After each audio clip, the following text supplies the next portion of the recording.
Et l'invité de Tir Croisé ce soir, c'est Ramayad, bonsoir. Bonsoir. Ancienne secrétaire d'État aux droits de l'homme, vice-présidente de l'UDI. L'Assemblée générale des Nations unies, vous l'avez vu, a donc voté à l'unanimité son feu vert à une intervention française afin de mettre fin au chaos en Centrafrique. Est-ce que vous soutenez cette action militaire de la France ? Écoutez, à partir du moment où les troupes françaises, nos troupes françaises sont engagées sur le terrain, il est important que la classe politique soit solidaire et ne donne pas le sentiment, pour des raisons politiques, voire politiciennes, de ne pas les soutenir. Donc on soutient à notre armée, oui. Et puis deuxième raison, c'est qu'aujourd'hui, la Centrafrique est en train de plonger dans le chaos avec des violences intercommunautaires et interreligieuses, un pouvoir complètement délégitimé et isolé, aucun contrôle sur le pays, des troupes rebelles, des groupes armés un petit peu partout avec des massacres odieux. C'est ce qui justifie d'ailleurs qu'une commission d'enquête sur ces crimes-là soit déjà dans les tuyaux. Donc c'est vrai que l'heure est grave. Alors après, on peut effectivement d'ores et déjà poser des questions pour anticiper précisément les réponses. Je pense au coût de cette opération qui, à terme, devra être supportée à un moment donné par la communauté internationale. Et il semble que les États-Unis ne sont pas si allants que ça. Londres, pareil, aide logistique limitée. La France est vraiment seule en première ligne. Voilà. Et encore une fois, l'Union européenne est absente, totalement absente. La première puissance économique du monde est absente sur cette affaire-là. Et la France, effectivement, ça commence à faire beaucoup. Après la Libye, après le Mali, maintenant le Centrafrique, où la France apparaît plus ou moins seule. Ça, on peut effectivement... Est-ce que vous pensez que les Français vont approuver cette intervention, justement après celle que vous venez de signaler? Ils vont sûrement se demander aussi qui va payer. Effectivement. Qu'est-ce qu'on peut leur dire ce soir pour justifier cette intervention? La Franc-Afrique a été ô combien critiquée par le pouvoir socialiste quand ils étaient dans l'opposition. Néanmoins, ils y sont en plein. Qu'est-ce qu'on peut dire ce soir pour justifier néanmoins la force morale de cette intervention? Moi, je ne suis pas dans l'exécutif et ce n'est pas ma décision et je n'en connais pas encore toutes les implications. Mais tout ce que je sais, c'est que sur le terrain en Centrafrique, la situation est absolument dramatique. Il faut que quelque chose soit fait. Est-ce que l'ombre du Rwanda pèse sur ce pays, selon vous? C'est une crainte qui est que les choses dégénèrent. Elles ont déjà dégénéré, mais qu'il y ait une confrontation religieuse de cette nature avec un scénario cauchemardesque à la rwandaise. C'est évidemment ce qu'il y a dans les esprits. La France n'est pas, pour l'instant, d'après ce que l'on sait, la force d'intervention principale est une force d'appoint à une mission internationale à laquelle les Nations Unies ont donné un feu vert. Mais encore une fois, qui intervient quand même. Effectivement, encore une fois, c'est la France qui est seule. On peut le regretter. J'ai du mal à m'expliquer les raisons de l'absence de l'Union européenne qui n'expliquent même pas elle-même à nos opinions publiques pourquoi l'Union européenne ne dit rien et ne fait rien. Et je crois vraiment que cette succession de guerres, si on veut qu'elle soit comprise des opinions publiques, il faut que ce soit des interventions courtes, avec un budget mesuré dans le contexte budgétaire très restreint que nous connaissons, et enfin avec vocation à devenir, non seulement une force internationale, mais j'ai envie de dire africaine exclusivement. Et c'est là tout l'enjeu de l'indépendance militaire des Africains, qui doit devenir une priorité dans le cadre, dans la perspective notamment de ce sommet qui se tient ce week-end à l'Élysée. Est-ce que François Hollande et la France sont en train de redevenir les vrais gendarmes de l'Afrique? Si c'est ça, moi je serais la première à le regretter. Et au fond... Le sommet qui s'annonce sur la paix et la sécurité ressemble beaucoup au sommet France-Afrique traditionnel. On verra M. Hollande au milieu de chefs d'État dont certains ne sont pas si irréprochables. Et moi j'ai envie de voir une photo de M. Hollande entourée aussi des victimes de certaines politiques depuis plusieurs années, parce qu'il a quand même tenu des propos de campagne, soi-disant en rupture avec Nicolas Sarkozy, mais pour l'instant, je ne vois aucune rupture, et je vois même une absence de stratégie claire sur sa politique étrangère. Pourquoi, Ramayad, vous disiez à l'instant que l'objectif, c'est quand même que les Africains puissent prendre en main leur sécurité et leur stabilité dans les différents pays d'Afrique. C'est un vœu qui est formulé depuis 40 ans. Que les sommets entre la France et les pays d'Afrique existent, qui est renouvelé régulièrement et qui n'est pour l'instant pas exaucé. Comment se fait-il qu'aujourd'hui encore, les anciennes colonies de la France se tournent vers l'ex-puissance coloniale pour remettre de l'ordre dans le pays ? Il faut leur demander. Mais moi, ce que je pense, c'est qu'on ne va pas présenter le sommet France-Afrique qui vient comme un sommet inédit, nouveau, où on ajoute un peu de changement climatique, un peu de développement économique pour faire genre les choses ont changé. Personne n'est dupe. Personne n'est dupe. Et justement, pourquoi n'ont-elles pas changé plus tôt, cette thématique depuis 40 ans, quand même. Il faut quelque chose, il faut rompre avec cette idée d'un précaré africain, vision un peu paternaliste du rapport d'une certaine France avec ses pays. Est-ce qu'on peut faire autrement? Il faut aider les démocraties. Nous sommes l'ex-pays colonial, notre influence est considérable dans ces pays. Mais la France n'est pas... Et ce qu'on fait, c'est regrettable. La France n'est pas liée par des relations france-africaines personnelles. Je veux dire, il faut changer de logiciel. Il faut entrer dans ce que Jean-Marie Bockel, dans le dernier rapport sur le Sénat, a fait à ce sujet, appelle le développement partagé. Jean-Marie Bockel qui avait été sacrifié. Et qui continue son combat. C'est la fin de la Franc-Afrique. On y est jusqu'aux oreilles. Précisément, mais dites-le à M. Hollande, c'est ce que je pense, tout à fait. Et j'espère que ce sommet ne sera pas celui des petits fours et du champagne. Et encore pire que ça, il semble qu'en marge de ce sommet soit prévue une réunion en forum avec les premières dames sur les violences faites aux femmes. Vous imaginez? Les premières dames, qui n'ont donc aucun pouvoir, normalement, statutairement, légalement, vont donc, malgré toute leur bonne volonté du monde, s'occuper de ce sujet-là qui devrait être en tête de l'agenda de ce sommet. Parce que je rappelle quand même que, aussi bien en Centrafrique que tous les autres pays en crise ou en post-crise comme la RDC, la question du viol utilisé comme arme de guerre dans ces pays est absolument majeure. Et c'est une question politique qui doit se traiter au plus haut niveau diplomatique. Et là, pour vous, c'est une question accessoire, reléguée On ne fait pas ce genre de choses. C'est insultant pour ces femmes-là. Et d'autre part, encore une fois, pas de champagne et de petits fours. Et c'est à quoi on risque d'arriver, parce qu'on connaît très bien les ambiances de ce type de sommet, et d'oublier l'essentiel. Mais l'indépendance militaire de l'Afrique est absolument indispensable. C'est sur le regard qui doit changer. Là, l'Afrique a changé. L'Afrique n'est plus seulement ce territoire d'immigration. Et c'est ce que d'ailleurs moi j'avais comme reproche vis-à-vis même de notre ancien président, de candidat en 2007, qui voyait sous l'angle beaucoup de l'Afrique sous l'immigration, mais il n'y a pas que ça. Il faudra en parler. Il faudra en parler. Parce que ce qui se passe à Lampedusa, on ne peut pas fermer les yeux, on ne peut pas ne pas en parler avec les Africains. Mais il faudra aussi renouveler le logiciel, porter... je veux dire, François Hollande peut dire, moi je romps avec les anciennes relations, vous savez, personnelles, avec les émissaires. D'accord, mais il remplace par quoi? Il n'est pas le premier à le dire. Effectivement, il ne change pas grand-chose, mais il n'est pas le premier à le dire. Il n'est pas le premier à le dire, mais ce n'est pas pour ça qu'il ne faut pas le faire. Vous avez été secrétaire général aux droits de l'homme.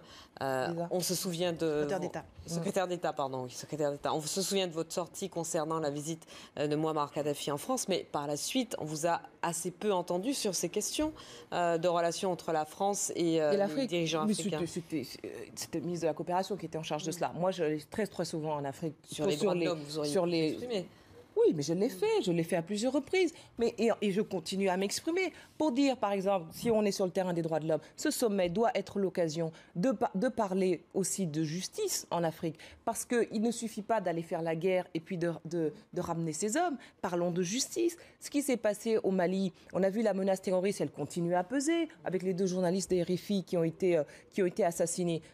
Il faut s'en charger de ça. Il faut s'occuper de sanctionner et de punir. Quand on intervient sur place. Ça s'appelle la stabilisation politique d'un territoire. Et ça passe par la justice, parce que sans justice, il n'y a pas de paix. De la même manière, en Libye, vous parlez de Libye et de Kadhafi, mais une partie de la famille Kadhafi, le fils, on demande le transfèrement à la Cour pénale internationale depuis des années. On aimerait que François Hollande soit aux côtés des victimes, soit aux côtés de ceux qui font cette demande. Et il y a des ONG comme Human Rights Watch et tant d'autres qui le font. La France devrait être aussi aux côtés du Sénégal, qui se bat pour le jugement de Sénabré, et M. Hollande ne dit rien là-dessus. Donc on aimerait effectivement que sur ces sujets relatifs aux droits de l'homme et à la justice, M. Hollande s'exprime. On ne peut pas se contenter uniquement d'envoyer l'armée et puis après et de repartir ainsi. Ramaya, dans le Centrafrique, l'objectif de la France n'est pas seulement donc humanitaire et de ramener la paix, c'est aussi des objectifs politiques qui sont poursuivis par la France. Alors ces objectifs, tels que c'est présenté, c'est assurer le ravitaillement, la sécurisation des routes qui mènent vers le Cameroun et le Tchad, c'est de permettre aux habitants de revenir chez eux, etc. Mais la Centrafrique n'est pas j'allais dire la France-Afrique, n'est pas n'importe quel pays en Afrique. L'armée française connaît très bien ce pays qui a connu Bokassa, qui a été déposé en 1979. Donc c'est un pays qu'ils connaissent très bien. Je pense que les routes, les circuits de ravitaillement, tout ça est bien connu de l'armée française. Mais justement parce que c'est le symbole d'une certaine forme de France-Afrique, il ne faut pas faire n'importe quoi et ça, ce sera un test. Mais encore une fois, à un moment donné, il faut poser dans l'agenda européen la question des interventions militaires qui ne doivent pas être exclusivement à la charge de la France, avec toujours ce soupçon de néocolonialisme qui ne manquera pas d'émerger chez certains. On se retrouve avec notre invité Ramayad. On va reparler dans un instant de la situation en Centrafrique puisque François Hollande va s'exprimer dans les prochaines minutes depuis l'Elysée où il vient de réunir un conseil de défense à propos de l'intervention évidemment militaire française en Centrafrique. Mais avant cela, j'aimerais qu'on parle de l'éducation nationale. Ramayad, les instituteurs, vous le savez, les personnels municipaux étaient en grève aujourd'hui, une grève moins suivie que celle de la mi-novembre. Ils réclament toujours l'assouplissement du décret concernant la réforme des rythmes scolaires, bien entendu. Est-ce qu'il faut abandonner cette réforme ou est-ce qu'il faut la remettre à plat, selon vous? Nous, on demande le retrait de ce qui n'est pas une réforme, justement, mais une régression pour l'école de la République. On sait très bien, parce que c'est ça qui a inspiré la réforme, que les élèves français dans l'OCDE sont les élèves qui ont le plus les journées de cours les plus longues et en même temps les vacances les plus longues. Et donc, si on réduit les journées de cours, il fallait aussi réduire, je le pense profondément, les vacances au cours de l'année ou d'été. Le deuxième étage de la fusée. Et il n'y a pas eu ce deuxième étage. Donc, du coup, c'est bancal. Deuxièmement, c'est pas financé. Donc, les collectivités doivent se débrouiller. Le fonds ne permet pas de couvrir tous les problèmes de transport pour aller faire le sport, les cours, tous ces trucs qu'on fait faire aux enfants l'après-midi. Donc, c'est les parents qui doivent casquer, en gros. Et puis, troisièmement, vous avez un problème d'inégalité entre les villes, selon qu'elles ont de l'argent ou qu'elles n'en ont pas. Elles sont capables ou non de mettre en œuvre cette réforme. Donc, ça a été en plus fait sans concertation, rapidement, en dehors d'ailleurs de la loi sur la fondation scolaire. Et résultat, personne n'est content. Et ceux qui ont mis en œuvre doivent trouver des personnels formés et des activités, ce qui n'est pas du tout évident. Donc c'est une réforme pour rien, que je pense qu'il faudrait retirer. Vous regrettez que l'Assemblée ait rejeté la proposition de loi de Xavier Bertrand qui demandait que ce soit les maires qui soient décisionnaires dans l'application ou non de cette réforme? Non, moi je pense que l'éducation nationale doit rester du ressort de l'État. Les collectivités ont une compétence certaine, notamment les communes vis-à-vis des murs du primaire, le collège avec les départements, etc.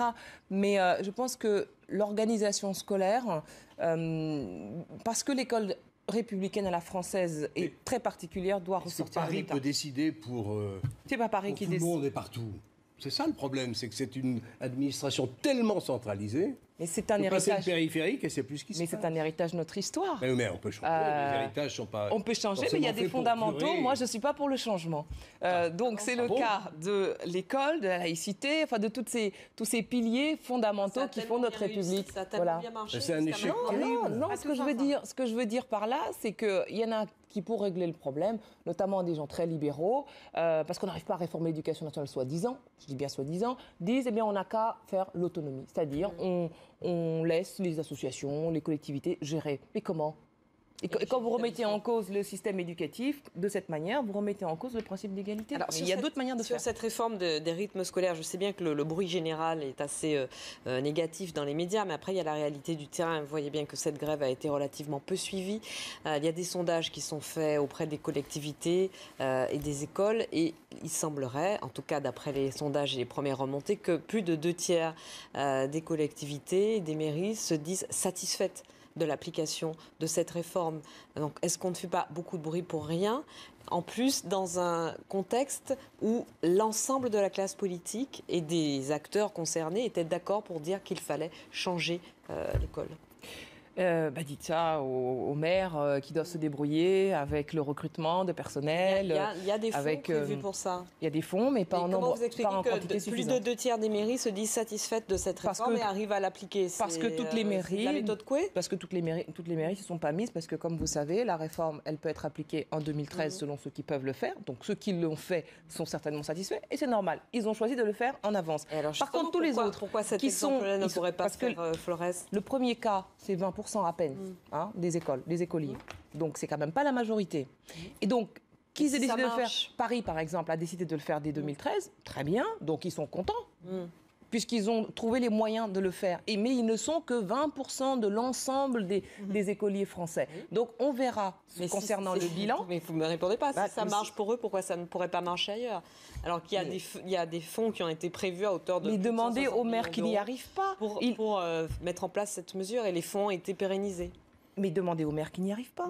Ça veut dire donc qu'ils sont trop bêtes, ils sont stupides, ils n'ont pas compris comment ça marche. Il semble qu'ils aient un problème de recrutement des personnels spécialisés. Exactement, il y a des province, problèmes. c'est pas facile. Il y a des problèmes concrets. Il y a quand même des problèmes de transport, il y a des problèmes de personnel, il y a des problèmes de formation. Est-ce que ça veut dire que pour autant il faut retirer la réforme? On peut peut-être lui donner le temps de se mettre en place. Moi, je parle du retrait de la réforme par rapport à ce que je disais tout à l'heure, c'est-à-dire j'estime que le raccourcissement des jours de cours doit aller obligatoirement avec le raccourcissement des vacances scolaires dans l'année. On l'a compris. Voilà. Et c'est ça qui manque. Vous avez vu la levée de bouclier que ça a déclenché quand je sais, mais parce que l'industrie touristique n'était pas contente. Mais on n'a pas à indexer le fonctionnement de l'école de la République aux vœux de l'industrie touristique. On va parler un petit peu de l'UDI et de l'alternative peut-être, Jean-Claude?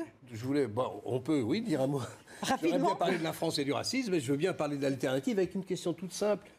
Je connais un petit bulletin de santé de la manière dont les choses se passent, mais aux européennes, est-ce que vous avez une petite idée de ce que vous allez faire? Liste autonome ou liste commune avec l'UMP? Ça peut avoir des conséquences, notamment sur la place du Front National à l'arrivée des courses. On sait ce qu'on va faire. J'étais en train de réfléchir à la deuxième partie de la question. On sait ce qu'on va faire, c'est-à-dire des listes autonomes, UDI, Modem. Avec vous dedans ? On a annoncé.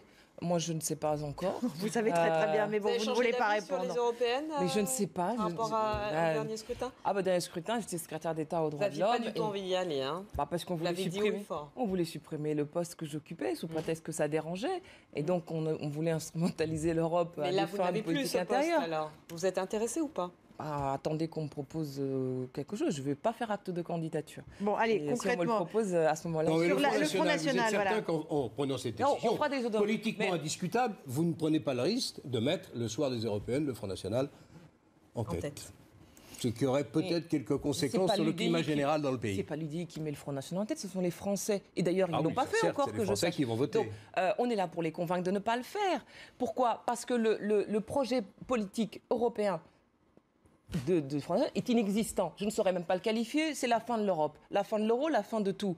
Et vous avez en face cette famille politique de centre droit qui a dans son ADN l'Europe et qui est prêt à aller au choc frontal, s'il le faut, avec le projet du Front National. Parce qu'ils n'ont absolument rien à voir. Frontal avec lui-même, parce que moi, j'aimerais savoir comment on concilie les aspirations d'indépendance au sein de l'UDI vis-à-vis de l'UMP, les aspirations d'autres élus de l'UDI qui veulent se rapprocher de l'UMP, et en même temps du Modem qui n'est pas, lui non plus, très sûr de ce qu'il veut faire aussi bien pour les municipales que pour les européennes.